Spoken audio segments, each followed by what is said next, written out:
कल्पना कीजिए, रात का गहरा अंधेरा हो, चारों ओर शमशान की निस्तंभता फैली हो। अचानक डमरू की ध्वनि सुनाई दे।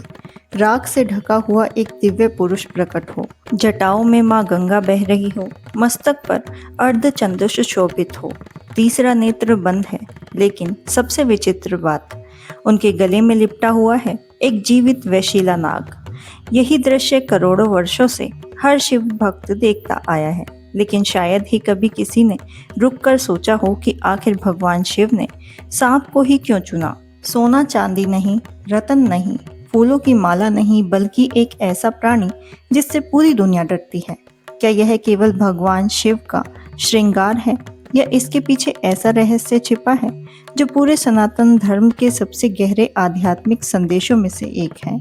और सबसे बड़ा प्रश्न, क्या वह कोई साधारण सांप था या स्वयं नागराज वासुकी?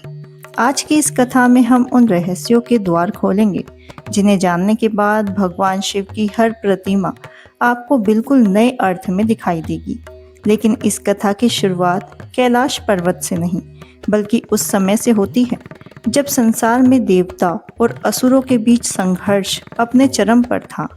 देवताओं की शक्ति क्षीण हो गई थी, असुर तीनों लोकों पर अधिकार करने लगे थे। तभी सभी देवता भगवान विष्णु के पास पहुंचे। भगवान विष्णु ने उपाय बताया, समुद्र मंथन। लेकिन यह मंथन किसी साधारण रस्सी से नहीं हो सकता था। तब प्रश्न उठा, इतने विशाल मंदराचल पर्वत को लपेटने के लिए कौन तैयार होगा? तभी एक नाम सामने आया, नागराज वासुकी। वासुकी बिना अपने कष्टों की चिंता किए स्वयं को मंथन की रस्सी बनने के लिए समर्पित हो गए। देवता एक ओर, असुर दूसरी ओर, और बीच में वासुकी। जैसे जैसे समुद्र मंथन आगे बढ़ा, वैसे वैसे वासुकी का शरीर पीड़ा से जलने लगा। उनके मुख से भयंकर विष निकलने लगा, और फिर वह हुआ जिसने पूरे ब्रह्मांड को संकट में डाल दिया। समुद्र से निकला हलाहल विष, इतना भयानक विष कि उनकी एक बूंद से संपूर्ण सृष्टि का अंत हो सकता था। देवता भागने लगे, असुर भयभीत हो गए। चारों दिशाओं में हाहाकार मच गया। उस समय ना कोई देवता आगे आया और ना ही कोई असुर। तब पूरे ब्रह्मांड की निगाहें एक दिशा में उठी, कैलाश, जहां ध्यान मग्न बैठे थे महादेव। लेकिन क्या आप जानते हैं कि हलाहल विष पीने के बाद भगवान शिव ने वासुकी को अपने गले में स्थान क्यों दिया? क्या यह कोई दया थी, या इसके पीछे कोई ऐसा रहस्य था जो आज तक बहुत कम लोगों को पता है? महादेव ने जैसे ही हलाहल विष को अपने कंठ में धारण किया, पूरा ब्रह्मांड स्तंभ रह गया। विष इतना प्रचंड था कि उसकी ज्वाला से दिशाएं कांप रही थी। देवताओं ने देखा कि भगवान शिव का कंठ नीला पड़ने लगा है। उसी क्षण से वे नीलकंठ कहलाए। लेकिन उस समय एक और घटना घटी जिस पर बहुत कम लोगों का ध्यान जाता है। समुद्र मंथन के दौरान सबसे अधिक पीड़ा किसने सही थी? देवताओं ने नहीं, असुरों ने नहीं, बल्कि नागराज वासुकी ने। उनका विशाल शरीर मंदराचल पर्वत के चारों ओर कसकर लपेटा गया था। मंथन की हर गति उनके शरीर को चीर रही थी। उनके मुख से अग्नि और विष निकल रहा था। फिर भी उन्होंने संसार की रक्षा के लिए अपना कष्ट सहन कर लिया। जब हलाहल विष शांत हो गया, तब भगवान शिव की दृष्टि वासुकी पर पड़ी। वे घायल थे, थके हुए थे। उनका शरीर विष की तपन से जल रहा था। उसी क्षण महादेव उठे और स्वयं उनके पास पहुंचे। कहा जाता है कि भगवान शिव ने प्रेम से वासुकी के फन पर हाथ फैलाया और बोले, हे नागराज, तुमने सृष्टि की रक्षा के लिए अपना सब कुछ सह लिया। आज से तुम केवल एक नाग नहीं, मेरे सबसे निकट रहने वाले प्रिय भक्त हो। इतना कहकर महादेव ने वासुकी को उठाया और अपने गले में धारण कर लिया। सोचिए, जिसे संसार वैशिला और भयंकर समझते हैं, उसे भगवान शिव ने अपने हृदय के सबसे निकट स्थान दिया। यही महादेव की सबसे बड़ी विशेषता है। वे किसी के रूप को नहीं, उसके समर्पण को पहचानते हैं। लेकिन कहानी यहीं खत्म नहीं होती, क्योंकि भगवान शिव के गले का सांप केवल वासुकी की कथा नहीं है। इसके पीछे एक और गहरा आध्यात्मिक रहस्य छुपा है। सनातन परंपराओं में सांप को केवल एक जीव नहीं माना गया, वह ऊर्जा, चेतना और जागृति का प्रतीक है। हमारे शरीर में जो दिशा शक्ति सुप्त अवस्थाओं में रहती है, उसे कुंडलिनी शक्ति कहा जाता है। योगियों के अनुसार यह शक्ति सर्प की तरह कुंडली मारकर बैठी रहती है। जब साधना, भक्ति और ध्यान के द्वारा जागृति होती है, तब मनुष्य की चेतना स्तर बदल लेती है। अब जरा भगवान शिव के स्वरूप में ध्यान से देखिए। यह योगेश्वर है, वे ध्यान के परम आचार्य हैं। उनके गले में लिपटा हुआ नाग यह संकेत देता है कि उन्होंने उस आंतरिक शक्ति पर पूर्ण नियंत्रण प्राप्त कर लिया है। जहाँ सामान्य मनुष्य भय, क्रोध और इच्छाओं से बंधा रहता है, वहीं महादेव उन सभी शक्तियों के स्वामी हैं। यही कारण है कि शिव के गले का सांप केवल आभूषण नहीं, बल्कि पूर्ण आत्म नियंत्रण का प्रतीक माना जाता है। लेकिन एक प्रश्न अभी भी बाकी है। यदि सांप भय का प्रतीक है, तो महादेव उसे अपने गले में धारण करके संसार को क्या संदेश देना चाहते हैं?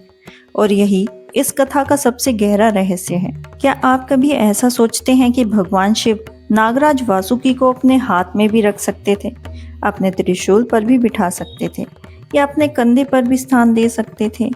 फिर उन्होंने गले में ही क्यों धारण किया? यही वह प्रश्न है जिसका उत्तर भगवान शिव के पूरे स्वरूप का रहस्य खोलता है। सनातन परंपराओं में गला केवल शरीर का एक अंग नहीं माना गया, यह सत्य और असत्य के बीच का द्वार माना जाता है। मनुष्य जो भी सोचता है, वह अंततः वाणी से बनकर गले से बाहर आता है। भगवान शिव ने विष को भी अपने कंठ से नीचे नहीं उतारा था और नाग को भी अपने गले में ही स्थान दिया, मानो वे पूरी मानवता को यह संदेश दे रहे हों कि जीवन में विष भी आएगा और भय भी आएगा, लेकिन यदि तुम्हारा मन स्थिर है तो उन्हें अपने हृदय तक मत पहुंचने देना। जरा सोचिए, आज का विष क्या है? क्रोध, ईर्ष्या, अहंकार, लोभ, द्वेष, ये सब भी तो ऐसे ही विष हैं जो धीरे धीरे मनुष्य के भीतर फैलते रहते हैं। लेकिन महादेव हमें सिखाते हैं कि इन विषयों को अपने मन और हृदय पर शासन मत करने दो। यही कारण है कि शिव को महायोगी कहा जाता है। उन्होंने संसार को जीतने से पहले स्वयं पर विजय प्राप्त की। लेकिन भगवान शिव के गले का नाग केवल आत्मसंयम का प्रतीक नहीं है, यह निर्भयता का भी प्रतीक है। जिस प्राणी से पूरी दुनिया डरती है, उसे महादेव ने अपने सबसे निकट बिठाया। इसका अर्थ है कि जो व्यक्ति अपने भय पर विजय पा लेता है, वही असली जीवन में स्वतंत्र है। यही कारण है कि शिव भक्त कभी भी परिस्थितियों से नहीं डरते, क्योंकि उन्हें विश्वास होता है कि जहाँ महादेव है, वहाँ भय का कोई स्थान नहीं। लेकिन अब एक और रहस्य जानना बाकी है। क्या आपने कभी ध्यान दिया है कि भगवान शिव के गले में हमेशा एक ही नाग क्यों दिखाया जाता है? क्या वह वास्तव में वासुकी है, या फिर इसके पीछे कोई अलग कथा छुपी है? और अगर वासुकी ही है, तो भगवान शिव उन्हें ऐसा कौन सा वरदान दिया था कि उनका नाम हमेशा हमेशा के लिए महादेव के साथ जुड़ गया? सनातन परंपराओं में प्रचलित कथाओं के अनुसार भगवान शिव के गले में विराजमान नाग को वासुकी माना जाता है। समुद्र मंथन के बाद महादेव ने उनके त्याग और समर्पण से प्रसन्न होकर उन्हें अपने सबसे निकट स्थान दिया। यह केवल सम्मान नहीं था, बल्कि पूरे ब्रह्मांड के लिए एक संदेश था। महादेव मानव संसार से कह रहे हो, जो अपने स्वार्थ से ऊपर उठकर लोक कल्याण के लिए कार्य करता है, उसे मैं अपने सबसे निकट स्थान देता हूँ। यही कारण है कि वासुकी का नाम आज भी भगवान शिव के साथ श्रद्धा से लिया जाता है। लेकिन इस कथा का सबसे बड़ा रहस्य अभी बाकी है। जरा अपनी आंखें बंद करके भगवान शिव के स्वरूप की कल्पना कीजिए। सिर पर गंगा, मस्तक पर चंद्रमा, गले में विष और उसी गले में एक वेशिला नाग। यह सब हमें क्या सिखाते हैं? महादेव हमें बताते हैं कि जीवन में समस्याएं आएंगी, लोग आपका अपमान करेंगे, परिस्थितियां आपको तोड़ने की कोशिश करेगी, कुछ लोग आपके जीवन में विष भी घोलेंगे। लेकिन यदि आपका मन भगवान शिव की तरह शांत और स्थिर है, तो कभी भी विष आपके हृदय तक नहीं पहुंच सकता। यही भगवान शिव का सबसे बड़ा संदेश है। आज का सबसे बड़ा विष सांप का जहर नहीं, बल्कि क्रोध, ईर्ष्या, लालच, अहंकार और द्वेष है। जिस दिन मनुष्य इन पांचों विषयों पर विजय पा लेगा, उसी दिन उसके भीतर एक शिव जागने लगेंगे। इसीलिए भगवान शिव को भोलेनाथ भी कहा जाता है, क्योंकि वे बाहरी रूप से नहीं देखते, वे केवल हृदय की भक्ति देखते हैं। एक वैशीले नाग को भी उन्होंने अपने गले का हार बना लिया। तो सोचिए, यदि कोई मनुष्य सच्चे मन से उनकी शरण में जाए तो क्या महादेव उसके जीवन नहीं बदल सकते? शायद यही कारण है कि करोड़ों लोग हर कठिन समय में केवल एक ही नाम लेते हैं, हर हर महादेव, क्योंकि उन्हें विश्वास होता है कि जहां महादेव की कृपा है वहां भय नहीं, निराशा नहीं, हार नहीं, केवल विश्वास है। तो अगली बार जब भी आप भगवान शिव की प्रतिमा को देखें तो केवल उनके गले में लिपटे हुए नाग को मत देखिए, उनके पीछे छिपे संदेश को समझने का प्रयास कीजिए। वह संदेश है अपने भय पर विजय पाओ, अपने क्रोध पर विजय पाओ, अपने अहंकार पर विजय पाओ, और फिर देखिए आपका जीवन भी महादेव की कृपा से बदलना शुरू हो जाएगा। अगर आपको यह कथा पसंद आई हो तो वीडियो को लाइक ज़रूर करें और अपने परिवार व मित्रों से साझा करें। अगर आप भगवान शिव के सच्चे भक्त हैं तो कमेंट में पूरे श्रद्धा भाव से लिखिए हर हर महादेव। और सनातन धर्म, शिव पुराण और पौराणिक कथाओं पर ऐसी ही गहन व रोचक वीडियोस देखने के लिए हमारे चैनल को सब्सक्राइब करना ना भूलें। ओम नमः शिवाय, हर हर महादेव।